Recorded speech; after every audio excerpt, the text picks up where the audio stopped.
Welcome my dear students to the Koshika physics का ये third chapter है करंट इलेक्ट्रिसिटी। और इसका एक टॉपिक है ड्रिफ्ट वेलोसिटी। वो बहुत ज़्यादा डिमांडिंग है बोर्ड एग्जामिनेशंस में तो हद से ज़्यादा। इसके अलावा नीट और इंजीनियरिंग के एग्जामिनेशंस में भी इससे क्वेश्चंस आ जाते हैं, बट बोर्ड एग्ज़ाम के लिए तो एकदम डिमांडिंग टाइप का टॉपिक है। ये बेसिक्स है। अगर आपको ड्रिफ्ट वेलोसिटी समझ में आएगी तो फिर ट्वेल्थ की फिज़िक्स बहुत इजी है। ठीक है, शुरू करते हैं। Drift velocity. अच्छा, ड्रिफ्ट वेलोसिटी है क्या? ड्रिफ्ट वेलोसिटी किसी भी कंडक्टर में जो इलेक्ट्रॉन मूव कर रहे हैं एक पर्टिकुलर डायरेक्शन में, सारे इलेक्ट्रॉन्स, जो फ्री इलेक्ट्रॉन्स की बात हो रही है ना, तो मूव कर रहे हैं, उनकी एवरेज वेलोसिटी को ही ड्रिफ्ट वेलोसिटी कहते हैं। शर्त ये है कि उस समय कोई एक्सटर्नल फील्ड प्रेजेंट होना चाहिए, कोई एक्सटर्नल फील्ड प्रेजेंट होना चाहिए। सो this is called drift velocity. Simply drift velocity is the average velocity of all the free electrons which are moving together in a particular direction, and that direction is just opposite to the external field applied, that is they move under the influence of external field। ठीक है, that is E। Okay, तो अब शुरू करते हैं। इसका derivation बहुत ही simple है। उसके पहले आपको ये समझना होगा कि ये एक कंडक्टर है। कंडक्टर में अभी सिर्फ एक इलेक्ट्रॉन दिखाया, पर ऐसा पॉसिबल तो है नहीं। कंडक्टर में तो लाखों करोड़ों फ्री इलेक्ट्रॉन्स होते हैं, ठीक है, बट हम एक इलेक्ट्रॉन को समझते हैं। फिर एक इलेक्ट्रॉन जैसा बिहेव करेगा, सारे इलेक्ट्रॉन फ्री वाले वैसा ही बिहेव करेंगे। अब जैसे मान लीजिए कि ये एक ये क्या है, एक एल्पिन है। ये किसी न किसी मेटल से बना है जिसमें आयरन सबसे ज़्यादा है, ठीक है। और इसको अगर हम स्विच बोर्ड में डाल देंगे, स्विच ऑन कर देंगे तो झटका। इसका मतलब कि इसमें भी फ्री इलेक्ट्रॉन्स हैं जो मूव कर रहे हैं। इलेक्ट्रिक फील्ड अप्लाई किया और ये मूव करना शुरू हो गया, तो इलेक्ट्रिक करंट को फ्लो होने दे रहा है, फ्री इलेक्ट्रॉन्स हैं। अब सवाल ये कि क्या इसमें जब हमने कोई इलेक्ट्रिक फील्ड नहीं दिया या कोई एक्सटर्नल फोर्स अप्लाई इस पर नहीं किया, तो क्या इस पर इलेक्ट्रॉन जो इसके अंदर हैं क्या वो तब भी मूव करते हैं? आंसर है यस, तब भी मूव करते हैं। लेकिन तब कैसे करते हैं? मान लीजिए कि ये जो हमारा मेटल है, इसका टेम्परेचर है 25 डिग्री सेल्सियस, जो कि नॉर्मल सरफेस टेम्परेचर है भाई किसी भी मेटल में, ठीक। और बाहर का जो टेम्परेचर है, जैसे इस समय ह्यूमिडिटी है, टेम्परेचर 34 32 है, तो एक डिफरेंस है। अगर हम 32 भी मान लें और ये 25 भी है, तो कम से कम 7 या 7 डिग्री सेल्सियस का डिफरेंस है। यानी 7 डिग्री सेल्सियस की हीट अवेलेबल है इसके लिए। इसके मतलब कि इसके अंदर जो इलेक्ट्रॉन्स हैं उन्होंने हीट एनर्जी गेन की एनवायरनमेंट से, और उन्होंने मूव करना शुरू किया। क्योंकि लाखों करोड़ों इलेक्ट्रॉन्स हैं, कोई किसी भी डायरेक्शन में मूव कर सकता है, कोई एक्सटर्नल फील्ड तो है नहीं कि एक ही डायरेक्शन में मूव करना है। तो आप कह सकते हो कि लाखों करोड़ों मूवमेंट हो रहे हैं, बट कोई दूसरी डायरेक्शन में जा रहा है, कोई उसकी अपोजिट डायरेक्शन में मूव कर रहा है, अलग अलग डायरेक्शन में उसमें मूव कर रहे हैं। तो ओवरऑल जो उस पर फील्ड क्रिएट होना चाहिए या चार्ज जो आना चाहिए वो ज़ीरो दिखता है। वो कैसा हो जाता है? ज़ीरो। पर पर्टिकुलर एक इलेक्ट्रॉन का अपना कोई वैल्यू ज़रूर होगा। ये समझ में आ रहा है ना? एग्जैक्टली। जैसे ही हम इस पर इलेक्ट्रिक फील्ड अप्लाई करेंगे, अब इलेक्ट्रॉन तो मूव कर ही रहे हैं ना, वो तो रुके ही नहीं, वो कभी रुकते भी नहीं। क्योंकि इतनी एनर्जी, अगर उनको डेसिमल की पॉइंट में डेसिमल की एनर्जी भी मिल जाए तो वो मूव करते रहेंगे। और उतनी एनर्जी का डिफरेंस एनवायरनमेंट में हमेशा मिलता है, ऑलवेज। यानी मूवमेंट कभी रुकता नहीं। जो फ्री इलेक्ट्रॉन्स हैं वो मूव करेंगे ही करेंगे। अब ये जो मूव कर रहे हैं उसको हम बोलते हैं थर्मल एनर्जी। वेलोसिटी, ऐसी वेलोसिटी जो थर्मल एनर्जी से मिलता है, उसको आप थर्मल वेलोसिटी कहते हैं भाई। हीट यानी थर्मल एनर्जी। अब थर्मल एनर्जी की वजह से इलेक्ट्रॉन मूव कर रहे थे इस पर एल्पिन या इस सॉलिड कंडक्टर के अंदर, तो वो क्या हो गया? वो हो गया थर्मल वेलोसिटी। उसको डिनोट करते हैं यू से। थर्मल वेलोसिटी को हम किससे डिनोट करते हैं? यू से। ओके। अब जैसे ही कोई एक्सटर्नल फील्ड हमने इस पर अप्लाई किया, तो सारे इलेक्ट्रॉन्स जो इधर उधर घूम रहे थे वो सब अप्लाइड इलेक्ट्रिक फील्ड के अपोजिट डायरेक्शन में मूव करना शुरू कर देते हैं, just opposite to the direction of external electric field applied. आप कह सकते हैं कि नेगेटिव से पॉजिटिव पोल, कंडक्टर के नेगेटिव पोल से पॉजिटिव की ओर मूव करना शुरू कर देते हैं इलेक्ट्रॉन्स। यानी उनकी जो थर्मल वेलोसिटी थी अब वो किसी और वेलोसिटी में कन्वर्ट हो गया, उसका डायरेक्शन भी एक साथ सबका एक हो गया। अब यहाँ पे कोई ना कोई नेट वेलोसिटी या नेट चार्ज बनेगा। ये क्लियर हो गया। यही कॉन्सेप्ट ड्रिफ्ट वेलोसिटी में यूज़ करना है। ठीक है, चलिए शुरू करते हैं। तो मान लीजिए कि ये एक इलेक्ट्रॉन है, ठीक है। जब तक इस पर इलेक्ट्रिक फील्ड हमने अप्लाई नहीं किया था, ये जिगजैग पाथ आप देख रहे हो ना, जिगजैग पाथ, किधर भी जिधर मन कर रहा उधर, है ना। अपन आवारा आदमी है, किधर भी जाएगा, तो वही वाला स्टाइल है, कहीं भी जा रहा है ये, एनीवेयर। ओके, सो कभी इसका डायरेक्शन इधर था, कभी इसका डायरेक्शन इधर हो गया, फिर इधर, फिर डाउनवर्ड, फिर अपवर्ड, मतलब बहुत ज़्यादा प्रॉब्लमेटिक। ठीक है, तो ये देख रहे हो आप, जिगजैग पाथ फॉलो कर रहा था। It is due to the thermal energy. तो ये कैसी वेलोसिटी थी शुरू में, आप कह सकते हैं ये थर्मल वेलोसिटी थी। सो this is what thermal velocity, zigzag path. Okay, जैसे ही एक्सटर्नल फील्ड ई अप्लाई किया, जैसे ही एक्सटर्नल फील्ड ई अप्लाई किया, अब इसका डायरेक्शन इधर है, वैसे ही इलेक्ट्रॉन फिक्स हो गया और एकदम स्ट्रेट इधर मूव करना शुरू कर दिया पॉजिटिव एंड की ओर, just opposite to the direction of electric field. Electron move करना शुरू हो गया नेगेटिव पोल से पॉजिटिव पोल की ओर। ये समझ में आ रहा है? अगर एक इलेक्ट्रॉन ऐसे मूव कर रहा है तो इसमें present n number of electrons, क्योंकि लाखों करोड़ों है तो कितने हैं पता नहीं, but n number of electrons, सबकी मूवमेंट एक तरफ हो जाएगी, यानी सब ऐसे मूव करेंगे।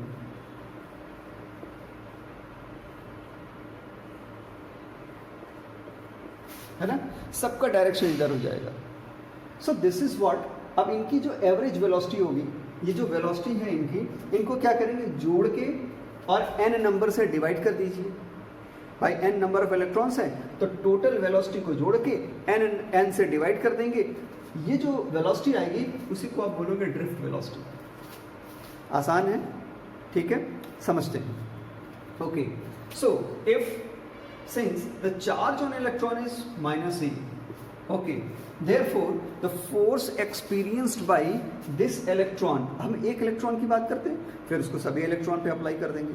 so force experienced by this electron is what, F is equal to -e into e means now this, जब हम इसको अप्लाई कर देंगे तब, तो force experienced is equal to F is equal to -e into e। अब minus का मतलब कि ऐसा नहीं है कि ये माइनस कोई नेगेटिव वैल्यू है, नहीं, माइनस का मतलब कि ये जो इलेक्ट्रिक फील्ड है ये इस डायरेक्शन में जा रहा है, पॉजिटिव से नेगेटिव।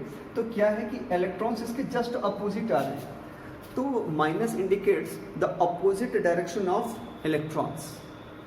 ये जो मूवमेंट हो रही है इसके डायरेक्शन को शो कर रहा है, ठीक है, नेगेटिव वैल्यू को शो नहीं कर रहा है।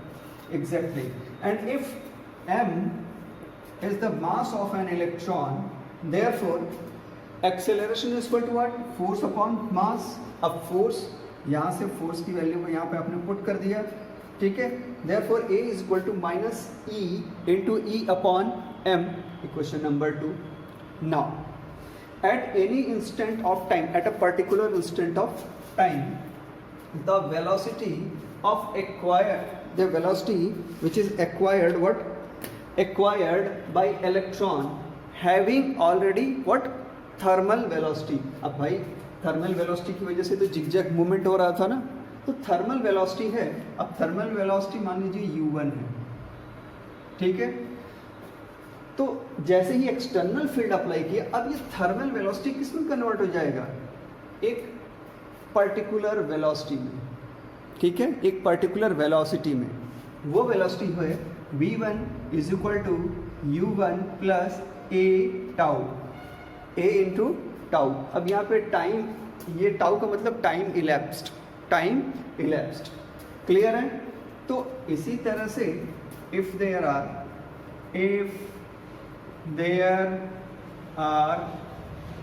n numbers of electrons, then it is what, हम कैसे लिख सकते हैं, जैसे V2 होगा, ये हो गया V2 is equal to U2 plus A, अब इसको टाउ 1 कर दीजिए, A इंटू टाउ 2। इसी तरह से V3 होगा, ये हो जाएगा U3 plus A into tau 3। ये कब तक चलता रहेगा, n नंबर ऑफ इलेक्ट्रॉन्स तक, तो एंड सो ऑन। तो आप लिख सकते हैं therefore Vn is equal to Un plus A tau n, nth number तक ये चलते रह सकते हैं, ठीक है।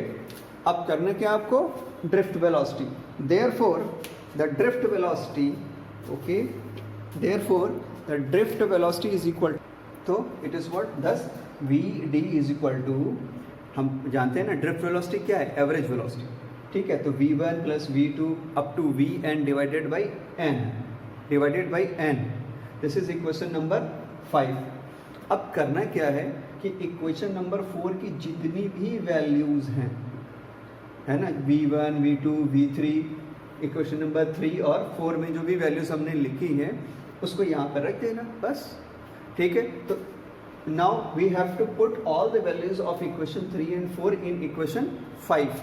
It becomes Vd is equal to what, ये हो गया V1, ये हो गया V2 की वैल्यू अप टू Vn। अब ये इसको कॉमन ले लेते हैं तो ये हो जाएगा, अगर हम लिखेंगे तो ये हो गया U1 plus U2 up to Un divided by n, okay. बीच में प्लस का साइन है हर जगह, तो ये हो जाएगा plus.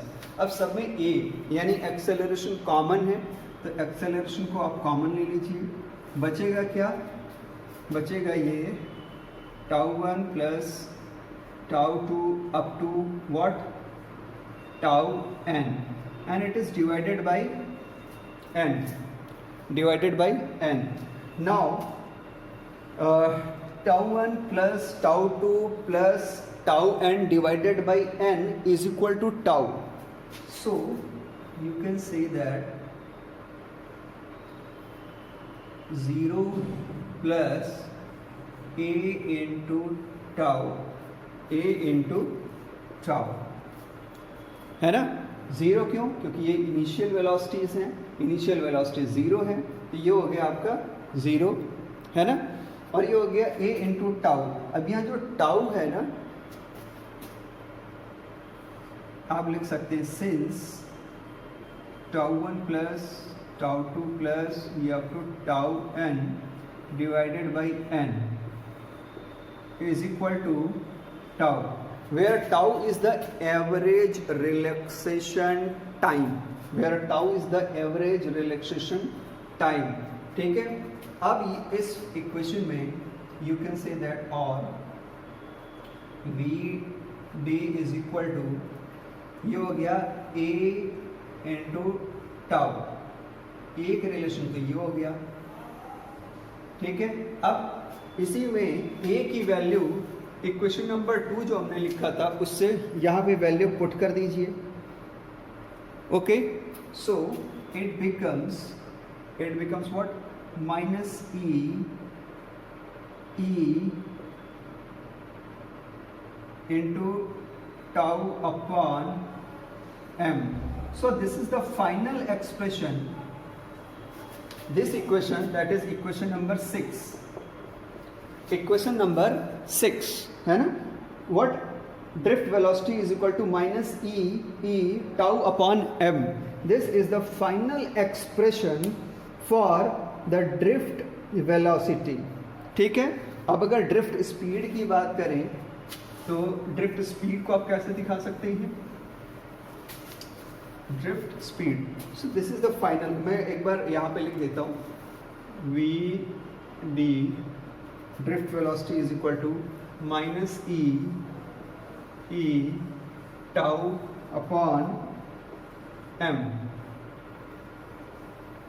This is what drift velocity, drift velocity, this is the final expression for drift velocity. और ड्रिफ्ट स्पीड की बात करें अगर, ड्रिफ्ट स्पीड, तो ड्रिफ्ट स्पीड यानी वी डी, स्पेस से बाई डायरेक्शन हट जाएगा, डायरेक्शन का साइन हटा दीजिए, V D is equal to E. अब माइनस भी नहीं लगेगा क्योंकि माइनस भी तो इलेक्ट्रॉन के जो इलेक्ट्रिक फील्ड में डायरेक्शन उसको शो कर रहा था, तो माइनस हट गया, ये हो गया E tau upon M. So this is what drift speed and this is what drift velocity. ये इसका डेरिवेशन था सिंपल सा। आई होप ये बहुत अच्छे से समझ में आ गया। अगर आपको फिर भी कोई कन्फ्यूज़न है आप कमेंट बॉक्स में कमेंट करिए, मैं रिप्लाई कर दूंगा। Thank you very much.